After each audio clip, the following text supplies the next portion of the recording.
Betul banget, apapun yang kita lakukan tentu ada sebab dan akibatnya. Untuk menanggung akibat perbuatan sendiri, tentu saja harus ada tanggung jawab. Tapi jangan sampai ngelakuin hal-hal nekat ya. Seperti yang dilakukan dokter muda satu ini, kadung hamil di luar nikah namun tak mendapat restu dari orang tua si pria. Dokter muda ini nekat membakar rumah keluarga pacar dan diketahui 3 orang meninggal dunia. Polres Metro Tangerang Kota menetapkan seorang dokter muda sebagai tersangka dalam kasus kebakaran bengkel dan rumah keluarga pacarnya hingga menewaskan 3 orang pada Sabtu 7 Agustus 2021 dini hari lalu.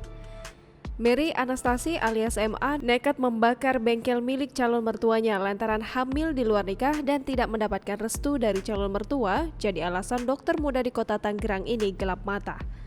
MA sudah ditetapkan sebagai tersangka oleh Polres Metro Tangerang Kota sejak hari ini. MA sendiri diketahui adalah kekasih Leo yang merupakan satu di antara 3 korban tragedi kebakaran maut di bengkel kawasan Jalan Cemara Raya, Kecamatan Jatiuwung, Kota Tangerang pada Sabtu 7 Agustus 2021 dini hari. Kejadian tersebut merenggut 3 nyawa yang terdiri dari orang tua dan 1 anaknya bernama Edi, Lilis, dan Leo. Kasubag Humas Polres Metro Tangerang Kota, Kompol Abdul Rahim mengatakan saat melancarkan aksinya, MA sedang dalam keadaan hamil. Awal mula kejadian saat Leo membeberkan cerita kalau pacarnya MA mengancam akan melemparkan plastik berisi bensin ke bengkel yang juga jadi tempat tinggal korban. Leo saat itu bercerita kepada saksi bernama Nando dan tak lama setelahnya terdengar suara ledakan dari lantai bawah yang merupakan sebuah bengkel. Dari penyelidikan, polisi menemukan 5 liter bensin di dalam mobil milik MA.